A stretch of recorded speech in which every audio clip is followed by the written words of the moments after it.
In this video, I want to talk about why high-masking autistic women struggle to identify toxic relationship power dynamics. Now, there's a terrifying reality many high-masking autistic women don't recognize until years later. Sometimes what felt like stability was actually control. Sometimes what felt like guidance was manipulation. Sometimes what looked like love was actually someone learning how compliant you were willing to become. And for many autistic women, especially late diagnosed women, this vulnerability is almost invisible because masking itself trains you to override your own internal warning system. So today, we're talking about why high-masking autistic women are uniquely vulnerable to toxic relationship power dynamics, how sensory exhaustion weakens your ability to detect manipulation, and why so many autistic women confuse emotional control with safety. Now, if you're an autistic woman, or you think you might be, and you've ever looked back at a relationship and thought, how did I not see what was happening there? Then this video is for you. High-masking autistic women are often praised for being socially adaptable, but many people don't understand what masking actually is. Masking is not simply trying to fit in. For many autistic women, masking becomes a survival strategy. You learn early that your natural instincts confuse people. You learn that your reactions are too much, too sensitive, too literal, or socially wrong. So over time, you stop trusting your own nervous system. You begin studying people instead of trusting yourself, and that changes everything in relationships. Because when your brain becomes hyper-focused on maintaining social harmony, you can accidentally become vulnerable to people who exploit that instinct. Let's talk about compliance and how it becomes a survival mechanism. Many autistic women grew up unconsciously believing, if I can just perform correctly, it'll finally feel safe. So instead of asking, do I feel emotionally safe with this person? The brain asks, am I doing this relationship correctly? This is a massive difference. Predatory or emotionally manipulative people often detect this dynamic before the autistic woman does. Not consciously every time, but manipulators are highly sensitive to compliance patterns. They notice who apologizes quickly, who over-explains, who doubts themselves, who fears conflict, who prioritizes harmony over truth, and who suppresses discomfort to avoid upsetting others. And unfortunately, many high-maskers have spent their entire lives practicing these exact behaviors, not because they're weak, but because masking trained them to survive socially through adaptation. Let's talk about why toxic dynamics can feel like stability. Now, this is one of the most misunderstood parts of the autistic female experience. Many high-masking autistic women mistake controlling behavior for emotional safety. Why? Because predictability can feel regulating to an overstimulated nervous system. A controlling partner often appears structured, decisive, organized, socially confident, emotionally certain.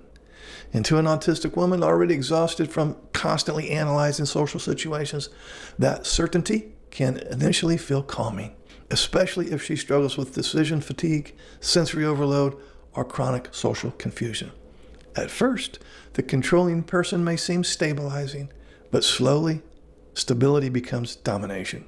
And because autistic women often process patterns analytically rather than emotionally, they may not even recognize the emotional danger until the control becomes severe. Let's talk about the internal alarm system that gets overridden. Neurotypical relationship advice often says, trust your gut. But many autistic women have spent decades learning not to trust their gut. Think about this carefully.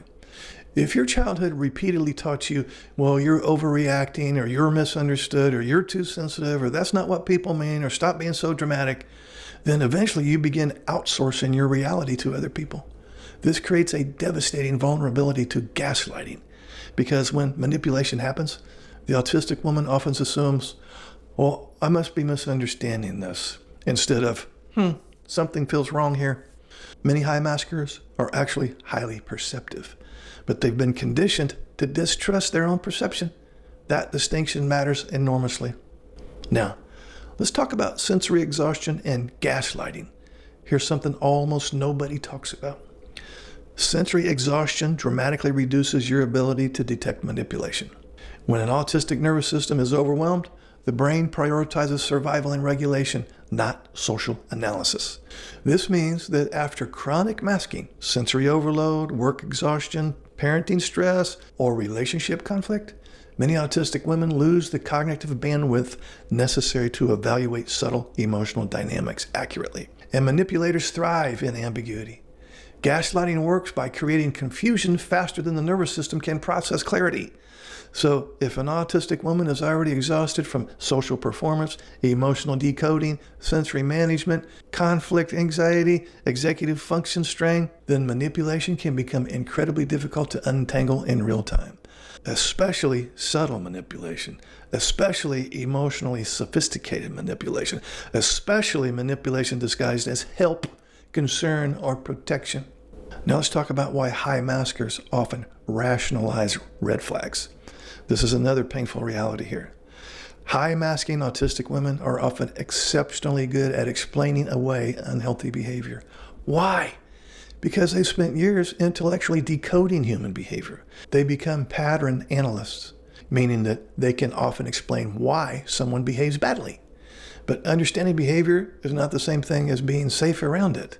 This becomes dangerous in relationships. Instead of saying, well, this behavior hurts me, the autistic woman may say, well, he had trauma, or he struggles emotionally, or he communicates differently, or he's stressed, or he didn't mean it that way. And yes, sometimes those things are true, but explanation is not exemption. Someone's pain does not erase the impact of their behavior.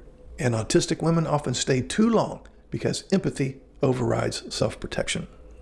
Now let's talk about the difference between neurodiverse friction and toxicity. This part is critically important. Not every difficult relationship involving autism is toxic. Sometimes neurodiverse relationships involve miscommunication, processing differences, shutdowns, emotional timing differences, sensory overwhelm, literal interpretation, difficulty expressing empathy verbally. Those things can create pain without malicious intent. But toxicity involves power imbalance. That's the key. Toxicity systematically reduces your autonomy, your confidence, your clarity, or your emotional safety. Healthy neurodiverse friction says, we process differently. Toxic dynamics say, your reality is unreliable. Healthy relationships create room for your nervous system. Toxic relationships require constant self-sabotage. That distinction matters enormously for autistic women trying to understand what they're experiencing. Now, let's talk about why late diagnosed women are especially vulnerable.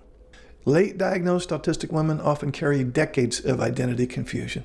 Many grew up feeling different, socially defective, too much or not enough, or emotionally confusing to others. So when someone appears deeply interested in them, intensely attached, highly attentive, it can feel profoundly validating. Wow, somebody finally likes me. But predators often target unmet emotional needs, especially people who crave finally feeling understood. This is why love bombing can be particularly dangerous for autistic women, because intense attention may feel like finally somebody sees me, when in reality, the person may simply be accelerating attachment before control begins. Now let's talk about rebuilding internal trust. Healing starts with rebuilding trust in your own nervous system. Not every uncomfortable feeling is irrational. Not every conflict is your misunderstanding. And not every concern means you're overreacting. Your exhaustion matters. Your confusion matters. Your discomfort matters. One of the most important things autistic women can learn is this. You don't need courtroom level evidence to honor discomfort. That's huge.